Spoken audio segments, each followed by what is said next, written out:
Kurang semangat jawabnya apa awan? Apa lo nyongkeri jadi jawabnya bebek? Coba ulangi lagi semangat apa orang jajal. Assalamualaikum warahmatullahi wabarakatuh.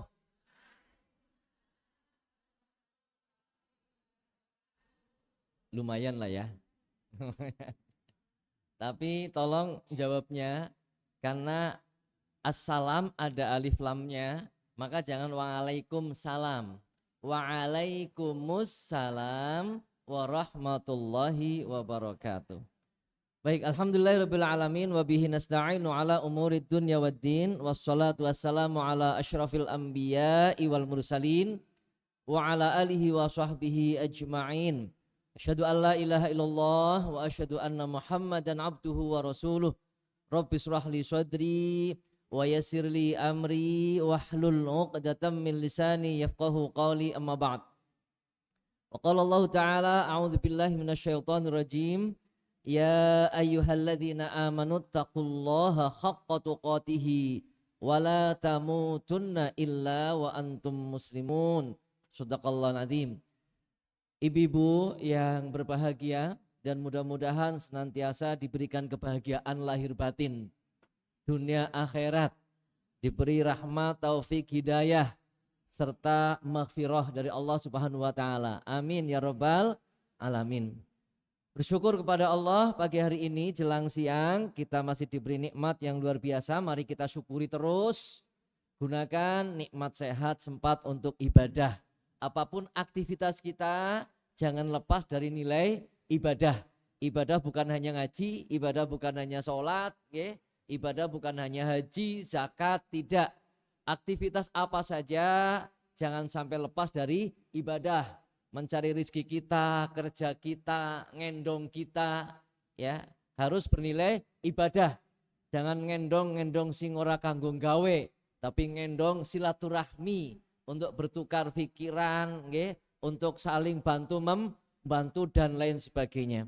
Insya Allah kalau kita memaksimalkan potensi kita yang diberikan oleh Allah Subhanahu wa taala dan kita selalu ingat bahwa dimanapun kita ada perintah untuk selalu beribadah, selalu mengaitkan kegiatan kita dengan penghambaan diri kepada Allah Subhanahu wa ta'ala. Mudah-mudahan hadirnya ibu-ibu pagi hari ini Allah akan memudahkan langkah ibu-ibu semuanya menuju surganya. Amin ya rabbal alamin.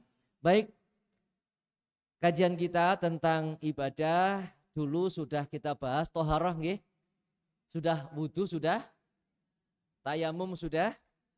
Sudah pada mandi? Oh sudah, alhamdulillah. Ya. Sudah, bab mandinya sudah dan sudah dipraktekkan mandinya. Selanjutnya kita akan bahas terkait dengan sholat. Terkait dengan sholat.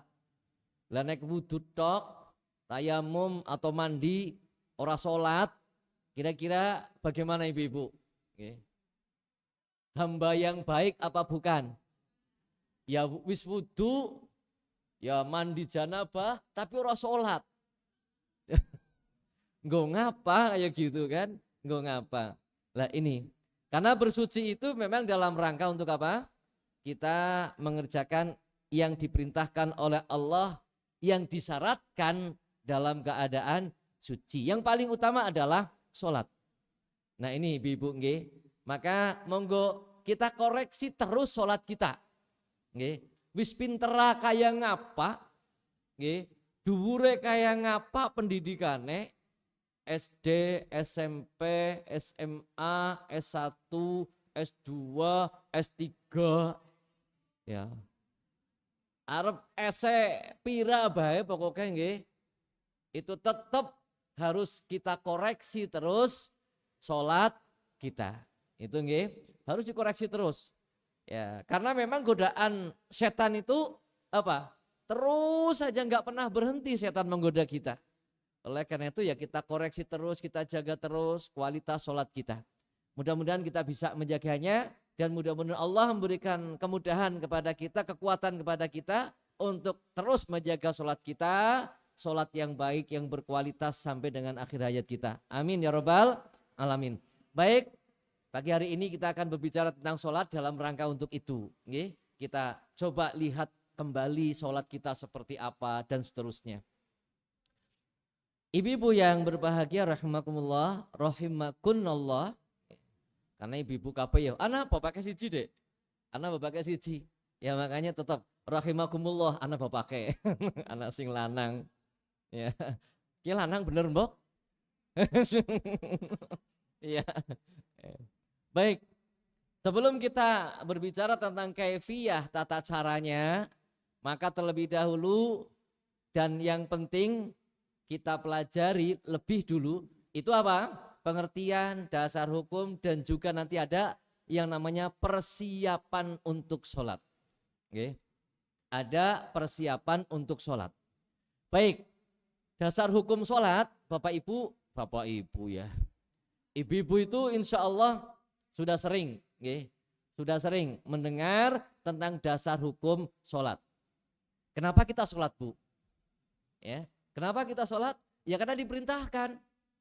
Ya, karena diperintahkan oleh Allah Subhanahu wa Ta'ala.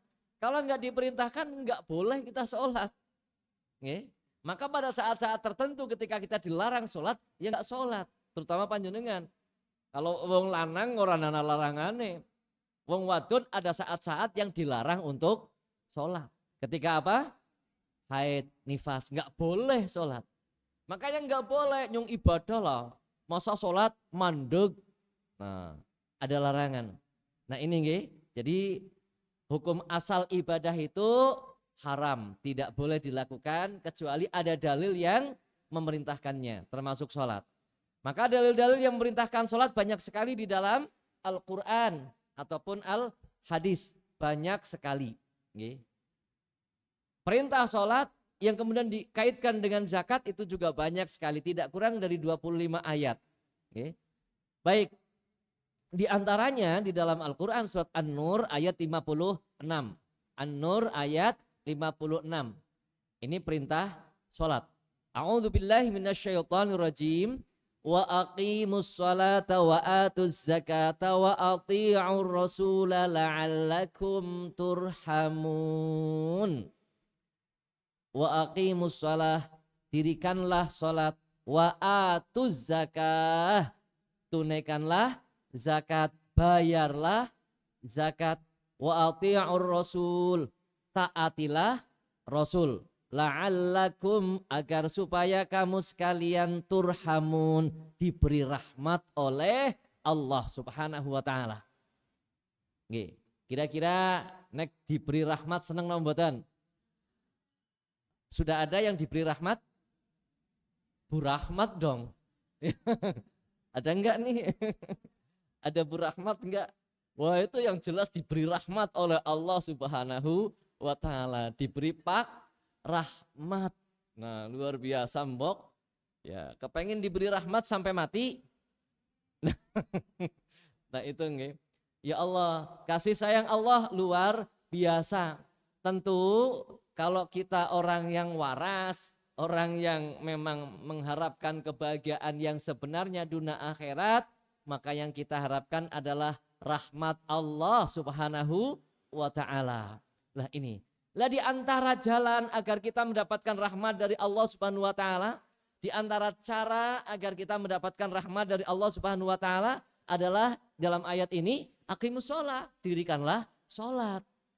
Maka kalau orang yang sholatnya males-malesan, kira-kira nek wong males itu pantas dapat hadiah apa tidak? Tidak pantas. Loh males ya. Kadang-kadang ada anak sregep, ada anak males ya. Wong sing sregep ora usah njaluk kadang-kadang diwahi. Nek sing malesan kira-kira pripun Bu? Ora cukup sepisan mbok ngolen njaluk. Nek sing malesan. Lah jan. Itu seperti itu nggih. Ya, tapi ya jane wong tua ya aja kayak gue ya. Ya kayak gue tapi aja kayak gue gitu. Ya. Ya. Ya wajar saja lah ya kalau ada anak yang rajin kemudian kita lebih memberikan apresiasi. Nek anak sing males kadang-kadang apresiasi kita kurang ya wajar gitu kan. Dimanapun ya begitu. Ya, ternyata Allah ya juga begitu. Kalau hambanya yang sregep, maka akan lebih disayang, lebih dilindungi. Ya, lebih dilindungi oleh Allah Subhanahu wa taala. Nah, ini aqimus shalah, dirikanlah sholat. Nah, jangan males-malesan melaksanakan sholat. Maka koreksi terus sholat kita. Utamanya sholat wajib. Kemudian berikutnya sholat sunnah kita. Nah itu ibu-ibu semuanya. Kalau saya tanyakan kepada ibu-ibu nih. Ibu-ibu sholatnya sudah baik apa belum? Bu, sholatnya sudah baik apa belum? Saya nanya, dijawab. Allahu Akbar, nanya pada. Belum. Sholatnya sudah khusyuk apa belum? Belum. Ya. Oke. Oke, baik. Wis gue urusannya jenengan lah. Makanya terus kita perbaiki. Kita perbaiki, kita terus belajar kembali. Dalam rangka apa? Agar lebih baik, agar lebih khusyuk. Ya gitu. Baik, yang kedua apa perintahnya untuk kita mendapatkan rahmat? Menunaikan zakat. Lah ini ya, ini tadi ibadah mahdhohnya sholat, bentuk ketaatan kita, bentuk kebaktian kita kepada Allah. Kemudian atuz zakah, ini juga perintah Allah yang merupakan bentuk solidaritas antar sesama umat manusia. Nah ini ya, hablum minan nasnya. Kita diperintahkan untuk peduli juga dengan sesama. Nah itu. Kemudian wa ati'ur rasul, taatilah Rasul. Nggak bisa kita, taat kepada Allah kalau nggak taat kepada Rasul nggak bisa. Bagaimana caranya untuk taat kepada Allah? Nggak bisa kalau kita nggak mentaati Rasulullah. Karena contoh yang paling baik sebagai manusia dalam penghambaan diri kepada Allah itu ya Rasulullah Muhammad Sallallahu Alaihi Wasallam. Maka akan sangat sesat apabila orang hanya percaya kepada Al-Quran, kemudian nggak percaya kepada hadis. Namanya apa? Ingkarus sunnah. Ya, ingkarus sunnah ini sesat jelas. Jadi nggak boleh kita hanya percaya kepada Allah, nggak percaya kepada Rasulullah. Harus percaya. Ini ibu, maka ati'ur Rasul, taatilah Rasul. Bagaimana cara Rasulullah SAW sholat?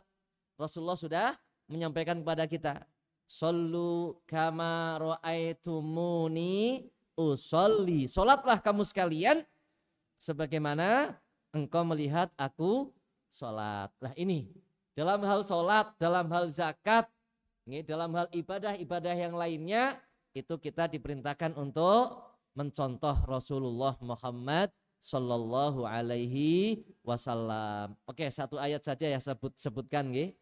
Nah kemudian di dalam Al-Hadis melengkapi dasar ini yang diriwayatkan oleh Imam Bukhari dan juga Imam Muslim dari Ibnu Umar radhiyallahu anhuma qala Rasulullah sallallahu alaihi wasallam bunyal Islamu ala khamsin. Didirikan Islam itu atas 5 dasar. Syahadati alla ilaha illallah, persaksian bahwasanya tidak ada Tuhan kecuali Allah. Wa anna Muhammadar Rasulullah, bahwasanya Nabi Muhammad adalah utusan Allah. Wa iqamis shalah, mendirikan salat. Wa itaiz zakah, membayar zakat. Wal haji, wa shaumi Ramadan, dan puasa bulan Ramadan. Dalam hadis yang lain puasanya didahulukan daripada haji. Hajinya yang terakhir, tidak masalah. Yang jelas ini 5 menjadi kesepakatan para ulama sebagai rukun Islam. Rukun Islam, jidat, rolat, lukat, patso, maji. Ya itu yang saya diajarkan dulu waktu kecil. Jidat, siji sahadat, rolat, lorone, zakat, solat, lukat, telune, zakat, patso, papate, puoso. Ya, mandan ngetan-ngetanan nggih, puoso ora puasa. Kudune kan patsa ya kalau wong Banyumas ya. Patso, papate puasa, maji 5 haji. Nah, itu udah sepakat para ulama sebagai rukun Islam. Nah, ini dalil ya bahwa Islam tidak boleh meninggalkan sholat. Nah, bahkan pada suatu ketika Rasulullah ditanya tentang Islam, ditanya tentang Islam oleh penduduk Najd, ya, dalam hadis yang lain beliau menjawab, khamsu sholawatin fil yaumi wal lailah. Islam itu ya sholat 5 waktu sehari semalam. Nah, ini yang kemudian juga ulama sepakat bahwa sholat wajib itu ya hanya 5 waktu. Selain itu bukan sholat wajib, selain itu adalah sunnah. Itu berdasarkan hadis ini. Jadi tidak ada sholat wajib selain yang 5 waktu. Subuh, zuhur, asar, maghrib, isya. Selain itu berarti adalah sunnah. Oke, baik. Selanjutnya persiapan untuk sholat. Persiapan untuk sholat. Perlu apa tidak ibu-ibu persiapan untuk sholat? Perlu. Panjenengan nek badhe sholat persiapannya suwe apa sedela bu? Suwe apa sedela? Suwe? Apa iyalah? Suwe ndi? Persiapannya panjenengan nek arep kondangan. Yo suwe ndi bu? Persiapan arep sholat dibandingkan karo persiapan arep kondangan. Suwe ndi? Jujur jenengane gue. Suwe arep kondangan. Kadang-kadang kondangannya bar zuhur, isuk-isuk itu wis siap-siap. Kengko nganggo sepatu kiye, kengko nganggo jilbab kiye, nganggo klambi kiye, wis disiapna disit. Ya, disetrika kena disit. Ya Allah.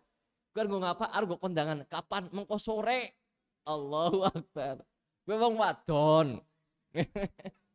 Nah, nek wong lanang ta ya ora. Asal kelamben bae ya wis. Paling-paling ya do main nang sing wadon. Pak, aja ngoklambi kaya gue Pak lah. Ora patut, ora matching karo nyong. Nyong isin Pak. Ya Allah. Wong wadon jan. Ya begitulah ya. Makanya wong wadon itu indah. Ya. Waduh, goyone. Oke, baik. Sampai mana tadi saya ngomong? Ya persiapan untuk sholat. Ya, ibu-ibu ya sing haji luar biasa. Persiapan sholat nek lagi kaji tapi bu, bareng wis pulang haji beda.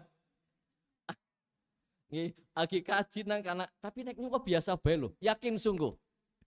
Saya tuh di sini mangkat maring masjid karo di sana sama saja. Ya, ora dadi luwih gasik ora, tetap aja. Itu saya loh, saya jujur begitu. Saya di sana ya sudah biasa baik gitu loh. Jadi seolah kayak di Indonesia aja. Tapi saya ndeleng yang lain, ya Allah, luar biasa. Ya, subuh jam 4 mangkatnya jam 1, bengi. Zuhur jam 12 mangkatnya jam 10. Nggih mboten Bu, sing mangkat 2024 wingi sapa ki? Kae mburi 2024. Luar biasa. Ibu-ibune maning sregepe pol. Ya Allah, ibu-ibune masalah apa? Ya, engko arep mampir. Jadi luar biasa ini. Itu ibu-ibu, persiapan sholat itu sangat penting. Karena sholat itu apa? Menghadap Allah. Bukan hanya sekedar menghadap, tapi menyembah Allah. Bentuk ketundukan yang paling utama, yaitu adalah sholat. Itu nggih. Jadi ketundukan yang paling utama, ketaatan yang paling utama, ya sholat. Oleh karena itu sholat adalah amalan ibadah yang akan pertama kali dihisab. Awwalu ma yuhasabu bil abdu yaumil qiyamah as-shalah. Jadi amalan yang paling yang akan pertama kali dimintai pertanggungjawaban ya sholat.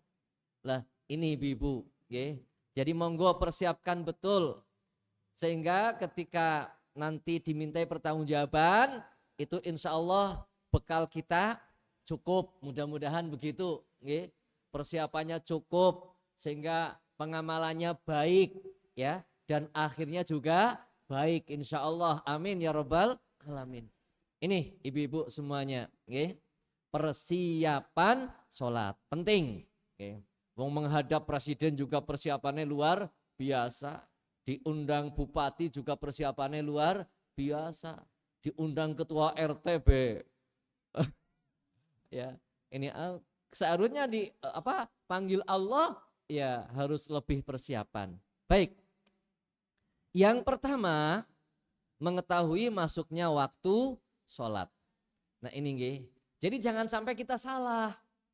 Sholat jebule urung mlebu waktu, enggak diterima. Nggih, enggak diterima oleh Allah. Aja kesregepen. Sholat duhur jam 11. Aja kesregepen nggih. Yang kok ngenteni mlebu waktu. Dan juga aja kemalesan. Engko disit lah.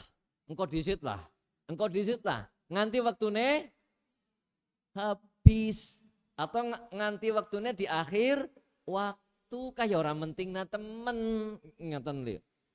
Ini Ibu nggih. Jadi kalau kita ngendende tanpa uzur syar'i itu namanya melalaikan sholat, merendahkan sholat. Nah ini, jadi jangan diendende, meremehkan sholat. Nggih. Tapi kalau tertundanya karena tidur, karena benar-benar kelalen, maka menurut Rasulullah dalam sebuah hadis itu tidak dikatakan meremehkan sholat. Nggih. Kalau apa? Tertidur. Betul-betul tertidur loh. Bukan sengaja tidur untuk meninggalkan sholat. Nggih. Next ninggalna sholat karena turu, gue ora dosa. Nyor turu bae lah. Itu ya dosa nek kayak gue. Boleh turu niate. Nah, itu sudah salah. Nah, ini nggih. Ini Ibu. Pertama apa? Mengetahui masuknya waktu sholat. Agar kita tidak keawalan dan juga tidak kehabisan waktu. Pertama tujuannya adalah agar sholat kita sah di nih. Ini yang paling rendah nih. Yang paling rendah ya agar sholatnya sah. Itu yang penting. Nek sedurunge waktu sholatnya ora sah, nek wis habis waktu juga sholatnya tidak sah kecuali udzur syar'i, keadaan tertentu. Ini jadi ben sholatnya sah. Kemudian kita pelajari lagi waktu itu, maka kita akan tahu kapan waktu yang afdol, yang utama untuk sholat. Nah ini, maka dengan mengetahui masuknya waktu sholat, kita bisa memilih waktu yang afdol untuk sholat. Lah ini ibu-ibu. Oh iya, misalnya zuhur jam 12. Misalnya nggih, maka asarnya jam 3 misalnya. Maka ini jangan sampai telat. Usahakan sholat di awal waktu. Karena ini yang paling utama. Sholat di awal waktu, jangan ngende-ngende. Lah itu.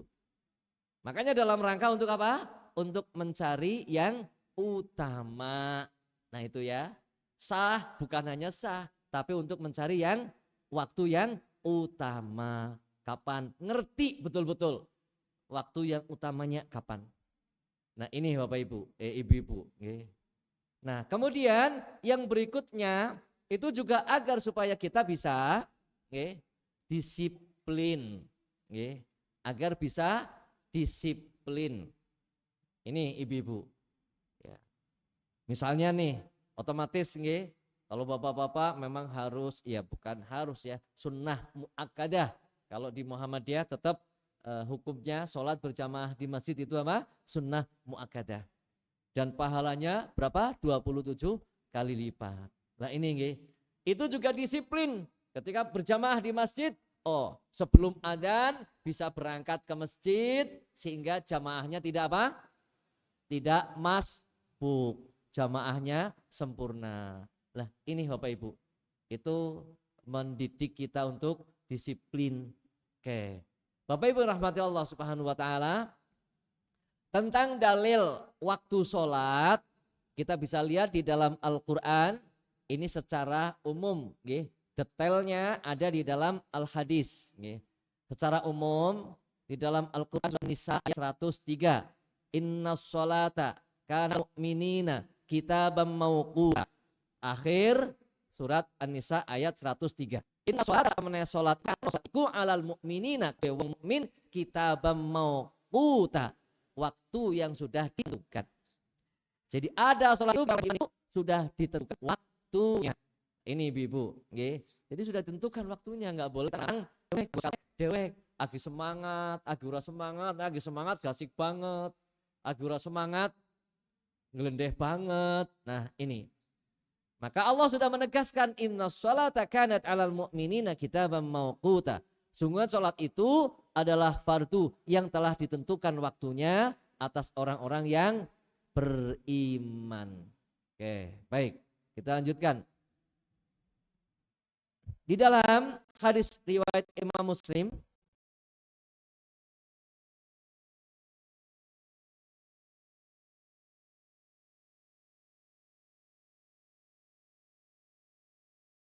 ini yang tadi saya sampaikan, uzurnya, uzur yang dibenarkan, yang tidak dianggap sebagai meremehkan. Ini ada dua hadis di sini. An Anas bin Malikin, dari Anas bin Malik, anna Rasulullah sallallahu alaihi wasallam qala, man nasiya sholatan falyusalliha idza dzakaraha, la kaffarata laha illa dzalik. Dari Anas bin Malik bahwa Rasulullah sallallahu alaihi wasallam bersabda, barang siapa lupa sholat, hendaklah ia tunaikan ketika ingat. Jadi kalau panjenengan kelalen, benar-benar kelalen, maka saat ingat langsung kerjakan. Saat ingat langsung kerjakan. Misalnya zuhur kelalen, kelalen karena mungkin kesibukan, kelalen, ujar-ujarnya biasanya jamaah, pas uzur tidak bisa jamaah, kerasane wis jamaah sampai asar krungu adzan, berangkat jamaah sholat asar. Setelah sholat asar selesai, ya Allah, aku urung sholat zuhur, ya kemutan wis sholat asar. Itu bagaimana?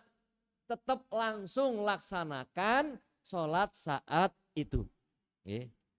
Kapanpun waktunya, ketika sholat wajib lupa dilaksanakan, maka pada saat ingat langsung melaksanakan. Idza dzakaroha, maka perintahnya fal yusalliha, maka sholatlah. Idza dzakaroha, ketika ingat. Ketika ingat sholat yang ditinggalkan itu. Dan la kafarata laha illa dzalik, tidak ada kafarat bagi sholat kecuali menunaikannya. Jadi tidak ada dam, tidak ada denda, tidak ada kecuali menunaikannya.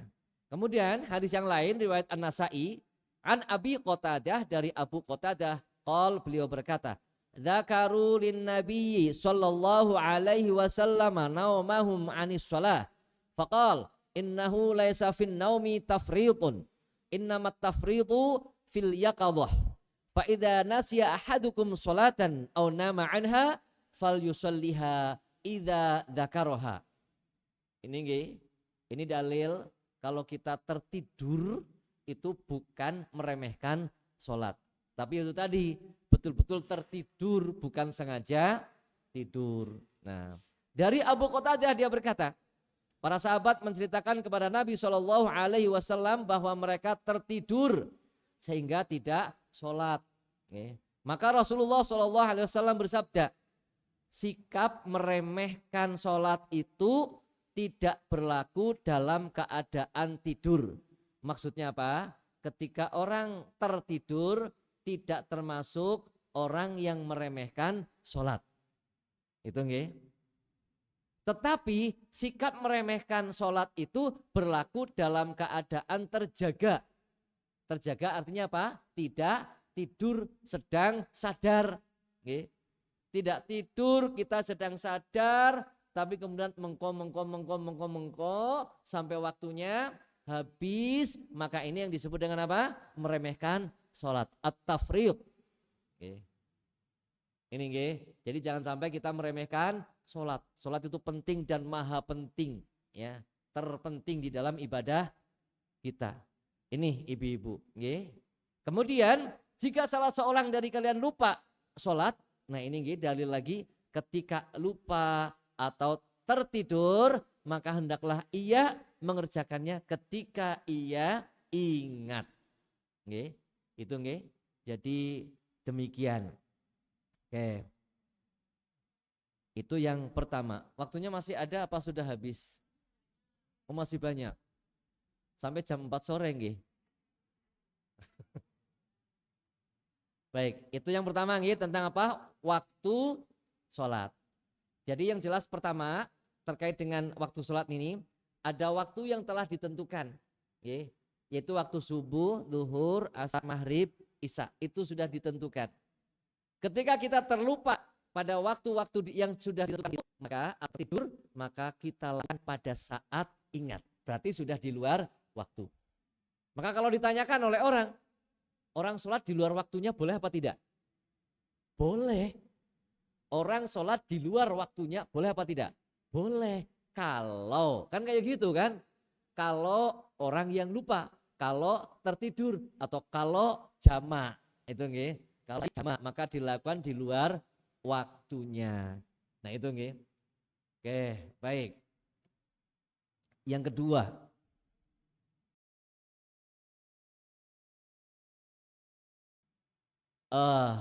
kita lanjutkan dulu tentang waktu sholat nggih, untuk melengkapi tentang waktu sholat. Nah, kelihatan apa mboten? Di tayangan? Kelihatan? Kelihatan apa tidak? Kelihatan apa tidak, Bu? Masa nggak kelihatan? Benar-benar kelihatan gitu.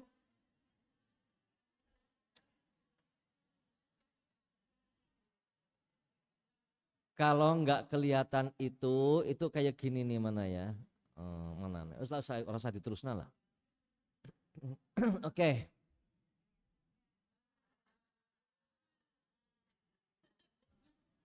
Jangan kompake pol. Nah, niku nggih. Nggih. Jadi waktu-waktu sholat kita lihat nggih. Ini di penjelasan. Sholat itu dibedakan menjadi apa? Menjadi dua. Ada sholat fardu, ada sholat sunnah. Itu nggih. Sholat sunnah juga terbagi menjadi dua. Ada sholat sunnah rawatib, ada sholat sunnah ghairu rawatib. Itu nggih. Sholat fardu jelas, subuh, zuhur, asar, maghrib, dan isya. Sholat sunnah ada rawatib, ada selain rawatib. Nah, rawatib itu ada qobliyah, ada ba'diyah. Ada sebelum, ada sesudah. Oke. Kalau sholat qobliyah, rawatib qobliyah, waktunya kapan? Setelah masuknya waktu sampai dengan sebelum dilaksanakannya sholat wajib. Itu waktunya. Oke.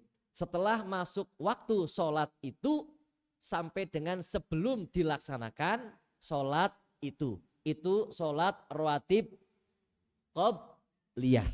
Kalau ba'diyah waktunya kapan? Setelah dilaksanakan sholat wajib sampai dengan masuknya waktu sholat berikutnya. Itu nggih.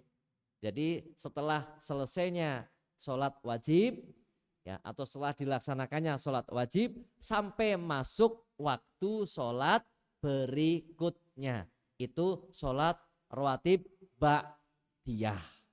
Oke, itu nggih. Kalau sholat sunnah yang ghairu rawatib, yang waktunya telah ditentukan pula, maka ini tergantung kepada jenis-jenis sholatnya. Itu nggih, tergantung jenis-jenis sholatnya. Sholat malam, sholat duha, ya, sholat safar, kemudian macam-macam gitu nggih. Lah ini. Baik. Waktu-waktu sholat fardu. Isyarah di dalam Al-Quran itu banyak sekali. Isyarah tentang waktu sholat. Yang pertama di dalam Al-Quran surat An-Nisa ayat 103. Isyarah tentang waktu sholat. An-Nisa 103. Tadi yang sudah kita baca. Secara umum. Inna sholata kanat alal mu'minina kitabam mawquta. Itu pertama. Ya, ini dalil umumnya seperti itu. Kemudian Quran surat Hud ayat 114. Quran surat apa? Hud ayat 114. A'udzubillahi minasyaitonirrajim. Wa aqimus sholata tarafayn nahari wa zulufan minal laili. Innal hasanati yudhibnas sayyi'at. Dzalika dzikra lidzakirin. Oke. Dan dirikanlah salat ya atau sembahyang pada kedua tepi siang, yaitu pagi dan petang. Berarti pagi dan petang itu ada waktu sholat. Nah, detailnya seperti apa nanti di dalam hadis disebutkan. Ini masih garis besar. Pagi dan sore ada waktu sholat. Nah ini nggih. Yang kemudian dengan sholat subuh dan sholat maghrib. Nah itu. Ini di ayat ini. Hud ayat 14. Kemudian Quran surat Al-Isra ayat 78. A'udzubillahi minasyaitonirrajim. Aqimis sholata liduluqi syamsi ila ghasaqil laili wa innal fajri kana masyhuda. Dirikanlah sholat dari sesudah matahari sampai gelap malam dan dirikanlah sholat subuh. Sesungguhnya sholat subuh itu disaksikan. Nah ini masa sholat itu.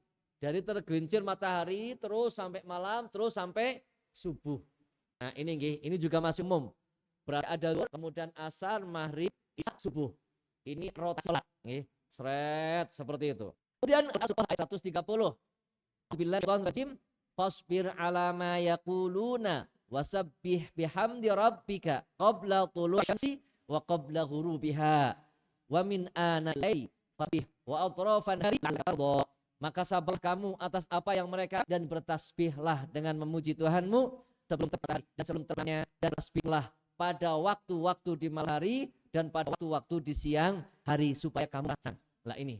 Jadi bertasbih di sini bermakna sholat. Maka siang dan malam itu ada waktu sholat siang dan malam. Nah ini baik. Baru kemudian di dalam hadis ya yang benar ini memerinci. Subuh misalnya sejak kapan sampai kapan, zuhur sejak kapan sampai hadis. Pertama saya baca terjemahnya saja biar lebih cepat. Hadis yang diriwayatkan oleh Imam Muslim dari Abdullah bin Amr. Rasulullah Shallallahu Alaihi Wasallam bersabda, waktu sholat duhur adalah jika matahari telah condong dan bayangan seseorang seperti panjangnya selama belum tiba waktu sholat.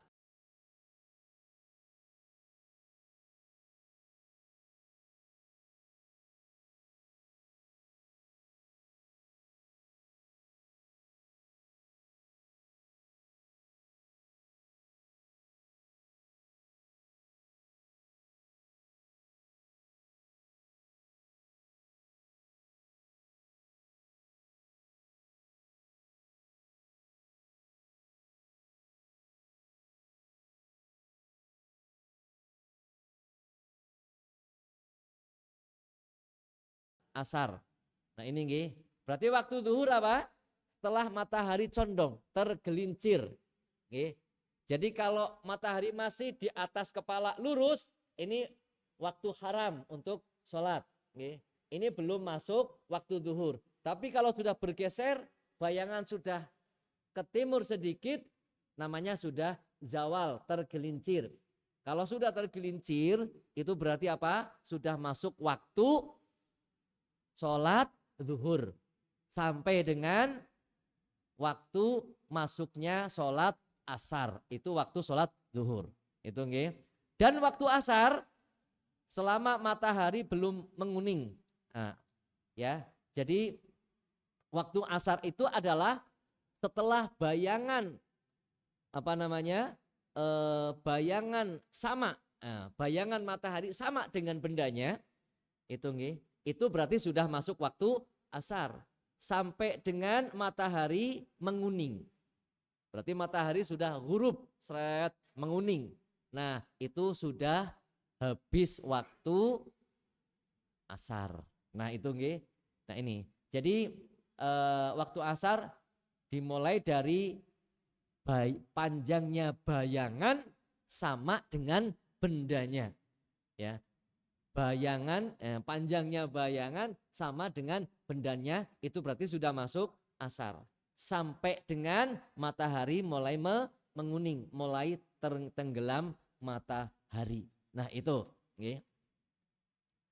Dan waktu sholat maghrib, ya.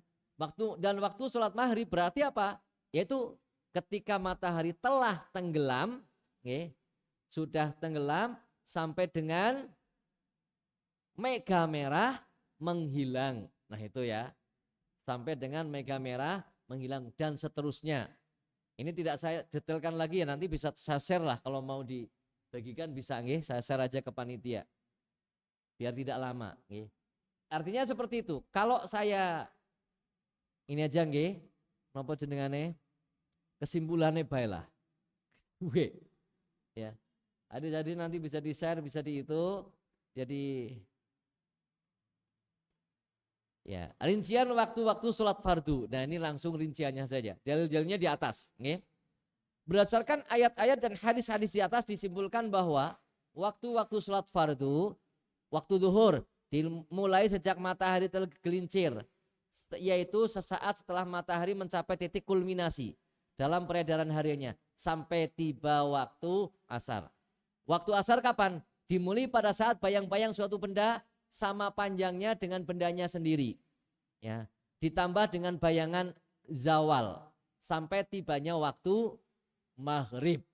Nah, kemudian waktu maghrib dimulai sejak matahari terbenam sampai tibanya waktu sholat isya. Waktu sholat isya kapan? Dimulai sejak hilangnya mega merah di sebelah barat sampai dengan masuknya waktu subuh. Kapan masuk waktu subuh? Dimulai sejak terbit fajar sampai terbit matahari. Nah itu nih dalil-dalilnya di atas. Oke, baik, udah itu dulu.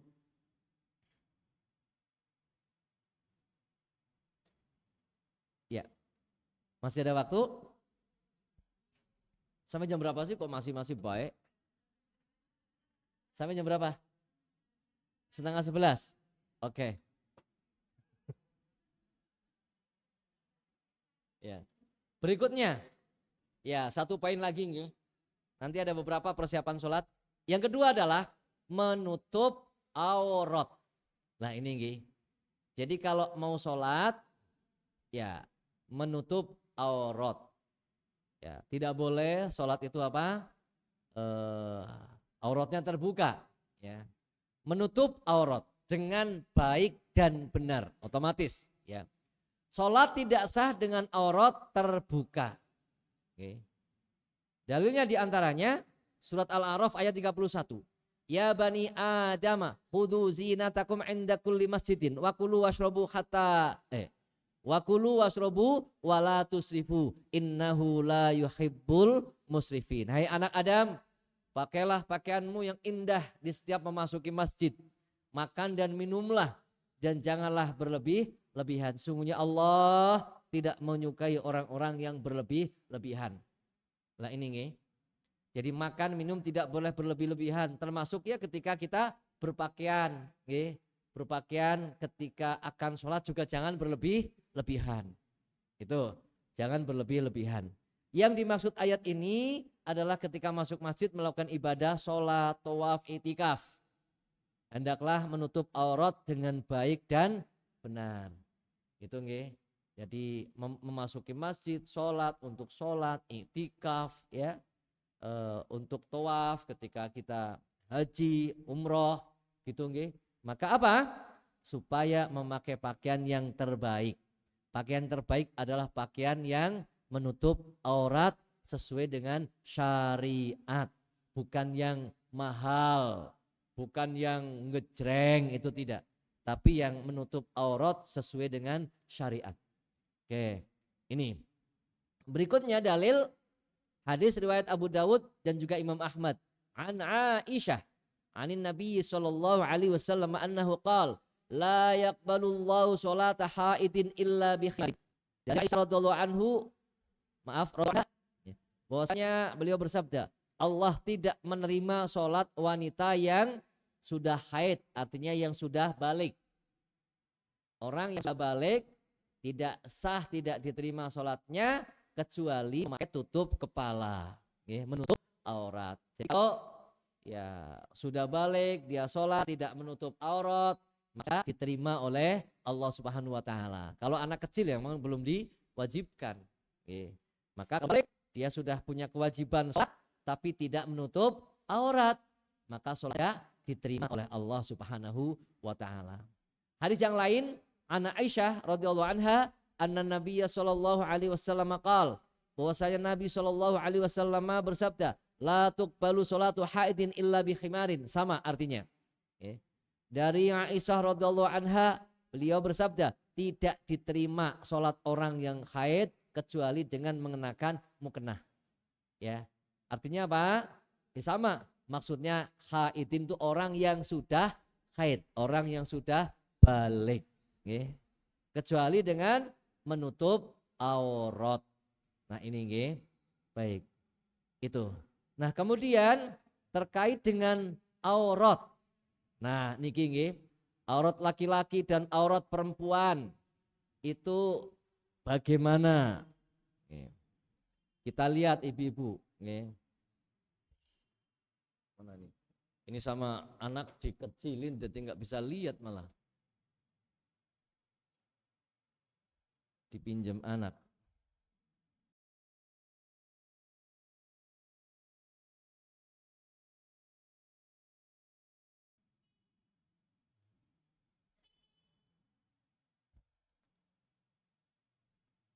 Ini kita lihat dulu.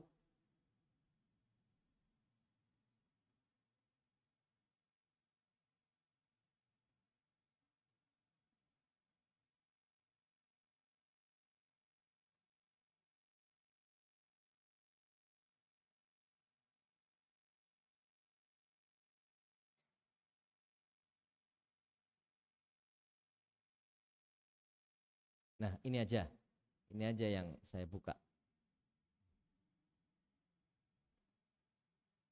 Baik, ya, aurat dan jilbab. Kita lihat ke bawah, langsung ke auratnya. Red.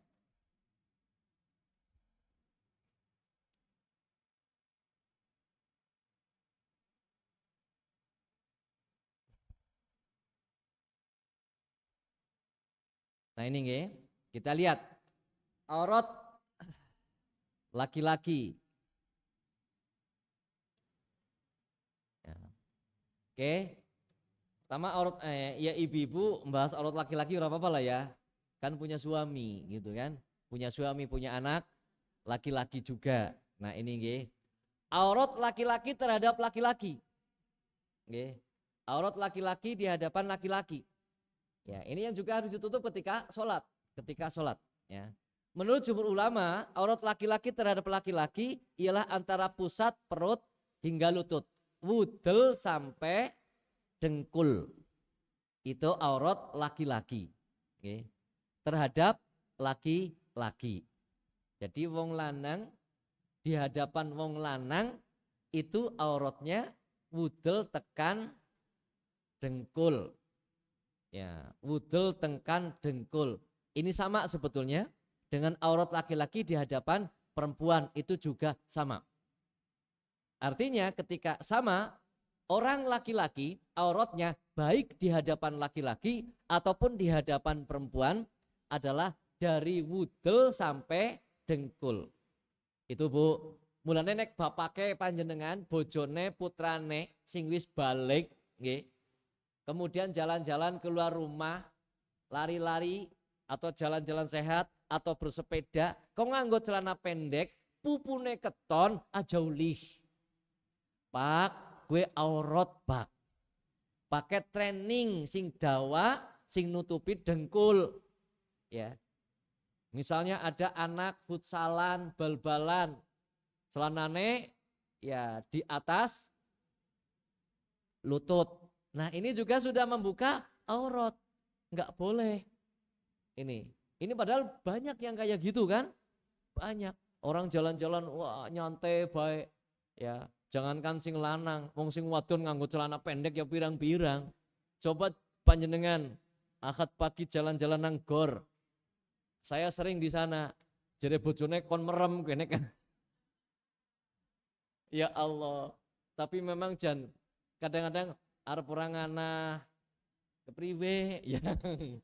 Nganah kadang-kadang waduh godaannya wirang-wirang kayak gitu loh. Ini Ibu, nggih. Jadi kalau kalau di UMP mending jalan-jalan di UMP atau jalan-jalan saya kadang-kadang di sawah, di tengah sawah. Orang nawong, wis pokoknya jalan-jalan dewek gitu kan. Kalau hari Jumat dengan teman kantor, lewat sawah sana Kembaran, lewat sana sawah betul-betul di tengah sawah. Seger banget. Orang bising, orang apa, dan tidak lihat ya pameran paha itu enggak lihat. Ya kalau di gor jangan temenan kok. Wes macam-macam, sing jilbaban ya anak, sing jilbaban bener ya anak, sing jilbaban metet ya anak. Wis apa bae anak lah nang kana kowe. Ya. Janek sepisan-pisan Bu, olahraga panjenengan maringana. Nah nganggo kaya kiye olahragane. Ya jalan-jalan tapi pakai busana yang syar'i. Ya gitu. Wah, jan bedani dayak bawa kalah. Men liyane pada minggir kabeh gitu loh. Itu gitu ya Allah. Ini ya. Jadi laki-laki auratnya adalah sama di hadapan laki-laki ataupun di hadapan perempuan. Dari pusar sampai lutut. Maka monggo ibu-ibu, ku anfusakum wa ahlikum naro. Jaga dirimu dan keluargamu dari siksa api neraka. Antara lain jaga suami kita, anak kita jangan mengumbar aurat. Itu nggih. Wudel sampai lutut harus tertutup. Oke. Baik, berikutnya aurat perempuan di hadapan perempuan. Ini nggih, wong wadon nang ngarepe wong wadon. Jumhur ulama berpendapat bahwa aurat perempuan terhadap perempuan adalah sama dengan aurat laki-laki terhadap laki-laki. Wong wadon nang ngarepe wong wadon berarti auratnya apa? Wudel sampai lutut pada wong wadon. Makanya kalau panjenengan pas haji misalnya sekamar wong pira arep ganti kelambi ya. Ora apa-apa. Yang penting dari wudel sampai lutut itu tertutup. Nggih. Wudel mendhuwur terbuka dilihat oleh yang lain sesama perempuan itu tidak mengapa. Sesama wong wadon itu tidak apa-apa. Nah itu nggih. Tuh, kemudian aurat perempuan terhadap laki-laki. Lah, ini yang penting sekali juga. Perempuan di hadapan laki-laki. Para ulama berbeda pendapat tentang aurat perempuan terhadap laki-laki. Di antaranya pendapat tersebut ada dua ya, yang diikuti oleh orang banyak. Pertama, pendapatnya Asy-Syafi'iyah dan Hanabilah bahwa seluruh tubuh wanita adalah aurat. Ini pendapatnya Imam Asy-Syafi'i dan Hambali atau Asy-Syafi'iyah dan Hanabilah. Kalau disebut Asy-Syafi'iyah berarti pengikut Imam Asy-Syafi'i. Hanabilah sama. Nah, ini apa? Pendapat madhab Syafi'i, Hambali itu apa? Seluruh tubuh wanita itu aurat. Seluruhnya Bu, tanpa kecuali dari ujung rambut sampai ujung kaki. Ini menurut dua pendapat ini. Oke. Jadi seperti itu. Dengan dalil-dalil yang ada ya dijelaskan. Tidak saya jelaskan nggih. Apa perlu saya jelaskan? Ya. Bahwa madhab ini berpendapat atau berdasarkan firman Allah, wala yubdina zinatahunna, dan janganlah mereka menampakkan perhiasannya. Surat An-Nur ayat 31. Ya, menurut madhab ini ayat tersebut dengan tegas melarang memaparkan perhiasannya. Mereka membagi zinah perhiasan menjadi dua. Ya, ada zinah kholqiyah, perhiasan yang berasal dari ciptaan Allah, ada zinah muktasabah. Ya, yaitu perhiasan yang dibuat oleh manusia. Jadi madhab ini yang mengatakan apa? Aurat wanita adalah seluruh tubuhnya tanpa kecuali, itu membagi perhiasan ada dua. Perhiasan kholqiyah, yaitu yang diciptakan oleh Allah, disebutkan seperti wajah ya dan lainnya. Ini adalah keindahan yang diciptakan oleh Allah Subhanahu wa taala.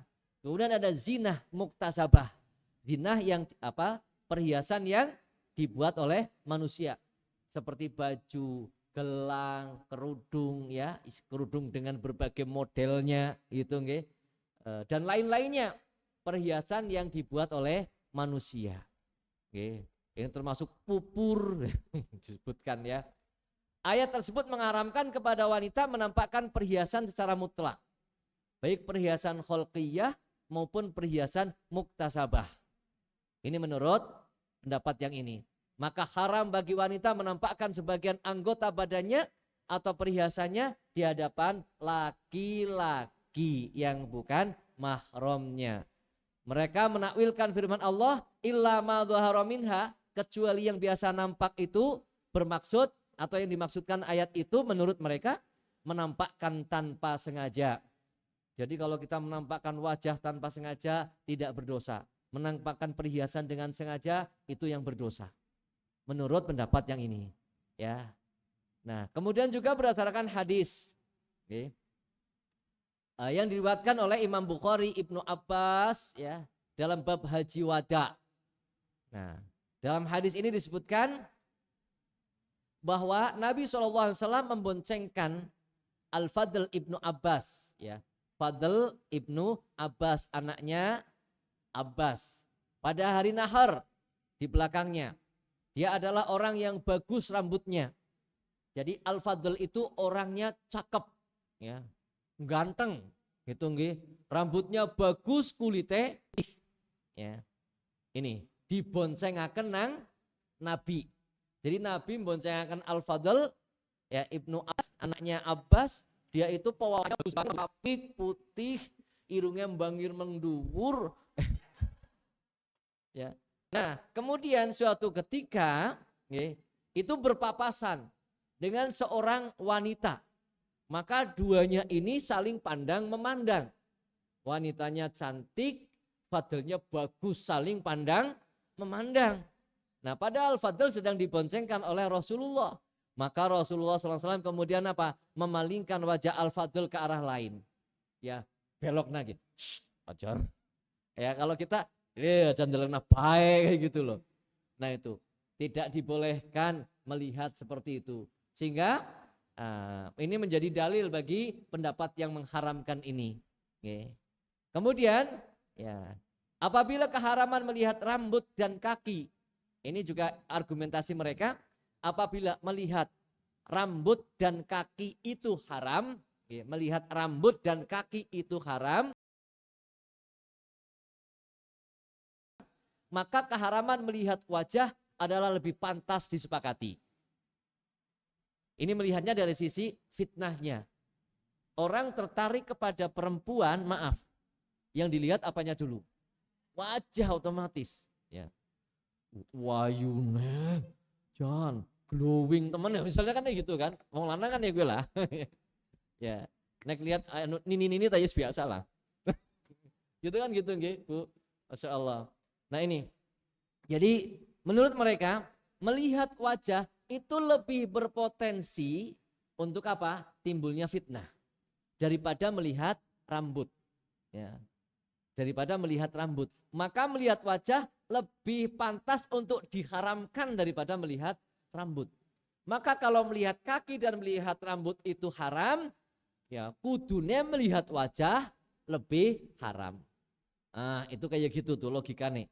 Oke. Jadi karena apa? Karena ternyata ini pendapat yang satu. Oke. Baik. Sekarang pendapat yang berikutnya. Imam Malik dan Abu Hanifah berpendapat. Jadi 4 madhab itu terbagi menjadi 2 pendapat. Oke. Syafi'iyah Hanabilah mengatakan aurat wanita seluruh tubuhnya tanpa kecuali. Imam Malik dan Abu Hanifah berpendapat seluruh tubuh wanita adalah aurat kecuali wajah dan telapak tangan. Nah ini menurut Imam Malik dan Imam Abu Hanifah. Alasannya ini juga sama ayatnya, cuma beda penafsiran. Okay. Mereka menafsirkan wala yubdina zinatahunna illa ma dhahara minha. Surat An-Nur ayat 31 itu yang dimaksud mengecualikan apa yang nampak, yang dimaksudkan ialah wajah dan kedua telapak tangan. Jadi wajah dan kedua telapak tangan ini sudah biasa nampak. Jadi maka wajah dan kedua telapak tangan ini bukan aurat. Nah, itu mengecualikan itu. Okay. Pendapat tersebut dinukil dari sebagian sahabat dan tabi'in seperti Jabir. Juga pendapat bahwa yang dimaksud dengan apa yang biasa tampak dan dua telapak tangan, demikian pula pendapatnya Atha. Nah, itu nggih. Kemudian dengan hadis yang diberikan oleh Aisyah yang bunyi teksnya hanya saja ini panjang, bahwa Asma binti Abu Bakar masuk ke tempat Rasulullah SAW dengan memakai baju yang tipis. Asma binti Abu Bakar Rasulullah dengan menggunakan baju yang tipis. Maka orang perempuan tidak boleh pakai baju tipis. Okay. Kemudian Rasulullah Ali pada tidak melihatnya. Okay. Rasulullah bu lanek nyong bumbuan. Ya Allah. Paling-paling ya tutupan arang-arang ya. Rasulullah ya Asma datang menghadap rumahnya, pakaiannya tipis, langsung nggak mau melihat. Ya, langsung memalingkan wajahnya. Kemudian berkata, hai, sesungguhnya apabila wanita sudah haid, sudah balik, maksudnya nggih, tidaklah boleh dilihat sebagian tubuhnya kecuali ini dan ini.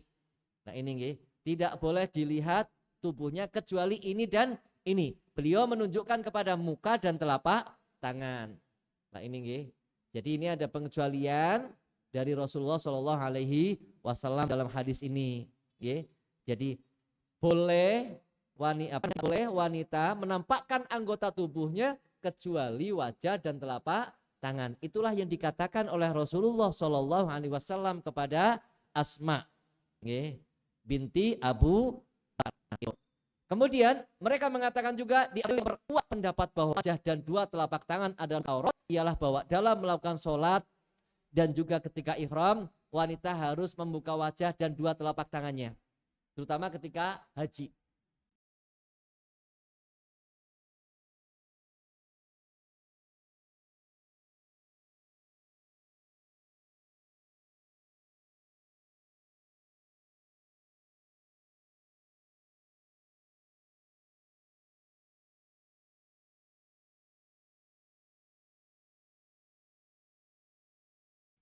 Karena tidak mungkin haji tidak bersamaan dengan laki-laki. Nggak mungkin.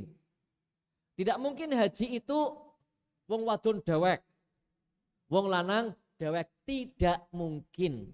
Tapi ternyata ketika haji tidak boleh menutup wajah. Tidak boleh menutup wajah. Kalau menutup wajah itu haram atau kalau wajah itu aurat, ya, membukanya haram, berarti ketika haji, nah itu kan harus pakai niqab. Tapi ternyata supaya dilepas. Nah ini nggih, supaya dilepas niqabnya. Berarti wajah bukan aurat. Nah itu nggih. Kalau aurat otomatis lagi haji kok membuka aurat kan nggak boleh. Ketika sholat membuka auratnya. Padahal sholat itu harus menutup aurat. Kok sholat malah nggak boleh menutup wajah? Oh berarti wajah bukan aurat. Maka nyun sewu, dalam penjelasan yang lain Imam Syafi'i mengatakan membagi dua juga. Aurat di dalam sholat. Maka mereka kalau sholat ya sama dengan pendapatnya Imam Malik dan juga Abu Hanifah. Di dalam sholat seluruh tubuhnya kecuali wajah dan telapak tangan. Di luar sholat seluruh tubuhnya tanpa kecuali. Itu dalam penjelasan yang lain Imam Asy-Syafi'i. Jadi pendapatnya begitu. Ada aurat di dalam sholat, ada aurat di luar sholat. Nah itu nggih. Nah ini kalau di dalam sholat sama dengan pendapatnya Imam Abu Hanifah dan juga Imam Malik. Baik, itu nggih. Ini dalil atau argumentasi pendapat yang wajah dan telapak tangan bukan aurat. Gitu nggih. Baik. Nah kemudian seperti NU Muhammadiyah itu berpendapat seperti pendapat yang kedua ini. Bahwa wajah dan telapak tangan itu bukan aurat. Tapi nyun sewu, Bu, nyun sewu nggih Bu nggih. Sudah habis ya? Iya. Ini terakhir nggih. Oh nggih. Nyun sewu, meskipun wajah dan telapak tangan, wajah itu mana, telapak tangan itu mana? Itu nggih. Ya. Wajah itu adalah yang di depan. Nih dari sini ke sini nih. Ya. tumbuhnya rambut, anak telinga ke bawah sini. Ya, itu wajah. Kemudian ada yang ini pangkal apa namanya dagu ini bagian bawah dagu ini juga masih dalam wajah. Kalau di Muhammadiyah tarjih ya di sini ini masih wajah. Bawah dagu itu masih wajah. Tapi kalau dagu ke bawah sini itu sudah dari sini ke bawah sini. Ini apa namanya? Leher. Itu bukan wajah. Maka itu adalah aurat yang harus tertutup. Itu nggih. Yang saya paling sebel banget waktu saya dulu masih tukang nikah penganten. Ya, wis orang nganggo jilbab, kayak nenek semana. Ya, Allahu Akbar gitu loh ya. Ya, kemudian sikap wis tobat ya.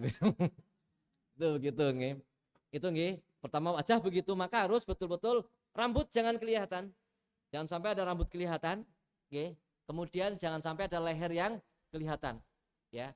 Tangan itu dari sini, ibu-ibu. Nah, ini masih banyak yang kelihatan. Harus jangan betul-betul terjaga, misalnya pakai yang seperti ini, sehingga tidak mudah turun sendiri. Ya. Dari pergelangan tangan ini jangan sampai kelihatan ke bawah.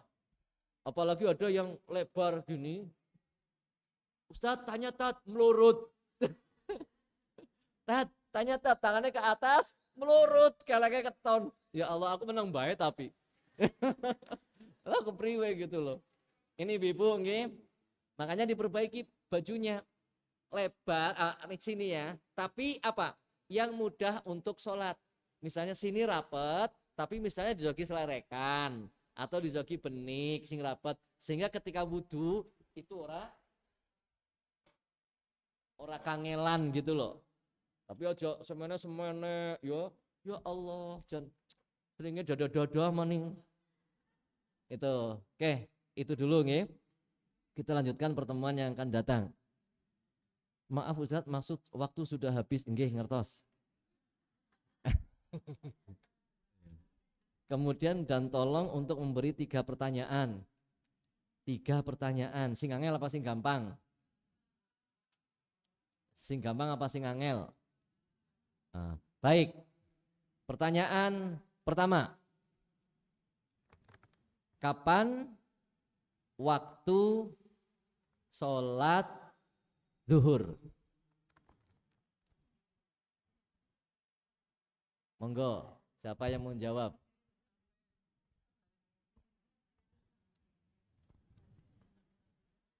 Assalamualaikum warahmatullahi wabarakatuh. Waalaikumsalam Saya ingin warahmatullahi menjawab wabarakatuh. pada saat matahari sudah mulai condong sampai sampai apa ya tadi ya?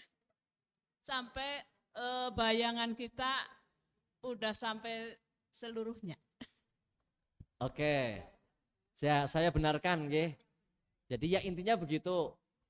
Jadi dari matahari ya, sejak matahari sudah condong ke arah barat, sudah zawal sampai dengan masuk waktu asar. Waktu masuk asar kapan? Setelah matahari bayangan matahari sama dengan bayangan bendanya. Ya, sampai sama dengan bayangan bendanya ditambah bayangan zawal, yaitu melebihi bayangan benda. Nah, maka itu namanya sudah memasuki waktu asar. Oke, dibetulkan. Oke, yang kedua.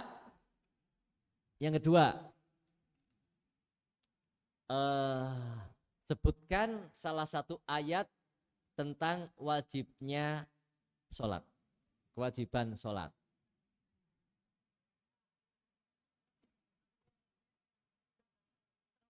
Monggo itunya yang itu di sana tuh. Ngacungnya ke sana, jangan ke saya. Ada yang mau tunjuk jari di sana. Assalamualaikum warahmatullahi wabarakatuh. Oke. Kami akan menjawab dasar hukum sholat, diantaranya yaitu Quran Surat An-Nur ayat 56. Dan dirikanlah sholat, tunaikanlah zakat, dan taatilah kepada Rasul supaya kalian diberi nikmat atau rahmat. Oke, nggih. Ya, terjemahnya tok ya. Ya dibenarkan juga lah. Kemudian pertanyaan yang ketiga. Pertanyaan yang ketiga. Oke.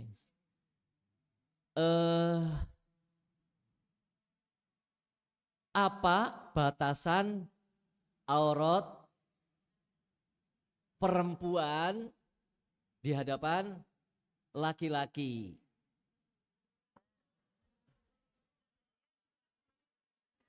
Ya kemarin. Nggih, sama itu.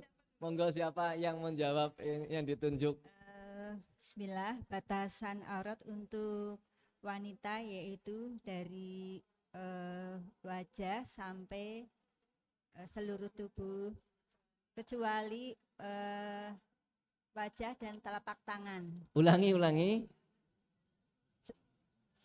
Batasan aurat wanita adalah seluruh tubuh kecuali wajah dan tangan, telapak tangan. Oke, nggih, dibenarkan nggih. Meskipun pendapatnya ada dua, tapi oke. Dan itu memang yang dipakai oleh jumhur ulama nggih. Seluruh anggota badan kecuali wajah dan telapak tangan. Termasuk NU dan Muhammadiyah juga berpendapat seperti itu. Nggih. Cukup nggih? Baik. Demikian ibu-ibu, alhamdulillah ini masih muqaddimah nggih, masih persiapan juga belum selesai, baru ke aurat nggih, persiapan yang kedua, menutup aurat nggih. Mudah-mudahan apa yang saya sampaikan bermanfaat nggih, untuk bisa mengoreksi lagi ibadah kita terkait dengan ibadah sholat. Mudah-mudahan Allah memberikan taufik, rahmat, hidayahnya kepada kita semuanya. Amin ya rabbal alamin. Dari saya cukup sekian. Wal'afu minkum billahi taufik wal hidayah. Nasrun minallah wa fathun qarib wa basyiril mu'minin. Wassalamualaikum warahmatullahi wabarakatuh. Waalaikumsalam warahmatullahi wabarakatuh. Terima kasih Ustadz, jazakallah khairan kasir telah menyampaikan ilmunya kepada para thalabul ilmi. Pada hari ini semoga bermanfaat dan bisa terserap dengan baik sehingga bisa mengamalkan ilmu yang telah kita peroleh pada hari ini. Para thalabul ilmi yang dicintai oleh Allah, akan kami umumkan yang pada saat tanggal 6 tidak hadir pada kesempatan kita menyampaikan piagam ataupun sertifikat atas disiplinnya jamaah hadir pada setiap kajian yang kami selenggarakan di tahun 2024. Namun meskipun acara itu berupa acara seremonial, tetap saja ada yang tidak hadir. Nah, yang tidak hadir dan qadarullah mendapatkan piagam tapi belum bisa kami serahkan karena tidak hadir. Hari ini akan bisa jamaah ambil nanti ke Bu Atin di deretan sana, nama-namanya akan kami sebutkan. Yang pertama Tri Utami, ini enggak usah saya sebutkan Bu apa Mbak ya karena belum tentu usianya ataupun belum tentu sudah ibu-ibu.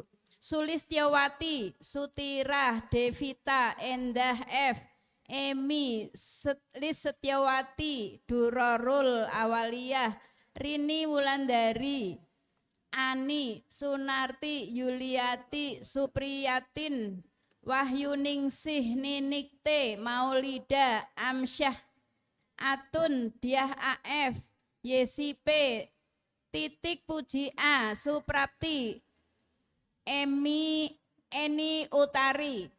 Itu monggo silahkan, sertifikat sudah siap untuk diambil. Apabila masih ada yang hari ini akan mendapatkan sertifikat tapi belum bisa hadir, untuk pekan yang akan datang, Senin yang akan datang, bisa diambil ya. Kita kajian tentang adab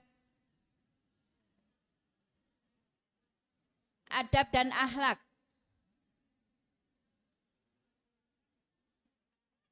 Ya.